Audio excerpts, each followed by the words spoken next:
अगर तुम दुखी हो तो उसका कारण भी तुम ही हो, और अगर तुम सुखी हो तो उसका कारण भी तुम ही हो, क्योंकि सुख और दुख ये दोनों का जो चुनाव है वो तुम ही कर रहे हो।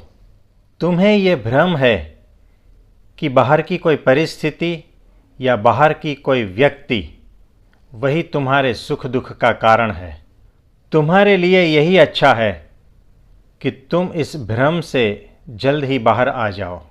तुम्हारे सामने परिस्थिति चाहे कैसी भी हो, तुम्हारे सामने व्यक्ति चाहे कैसी भी हो, लेकिन सुखी होना या दुखी होना यह सिर्फ तुम्हारी ही पसंद है, और यह सिर्फ और सिर्फ तुम्हारे ही हाथ में है। याद रखो, तुम्हारी मर्जी के सिवा तुम्हें यहाँ पर कोई भी सुखी या दुखी नहीं कर सकता। तुम्हारी दुनिया तुम्हारा ही फैलाव है, तुम्हारा जीवन भी तुम्हारा ही फैलाव है। तुमने ही तुम्हारी व्याख्या की हुई है। तुम ही अनुभव देने वाले हो और तुम ही अनुभव करने वाले भी हो। तुम अगर दुखी हो तो तुम ही जिम्मेदार हो। तुम अज्ञानी हो, इसीलिए तुम्हें इस बात का पता नहीं चलता, तुम ये देख नहीं पाते।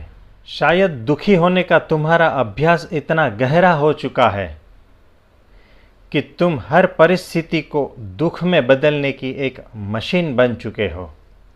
तुम इतने जन्मों से दुखी हो रहे हो और रो रहे हो, तो तुम ये तक भूल चुके हो कि दुखी होना तुमने चुना था, रोना तुमने चुना था।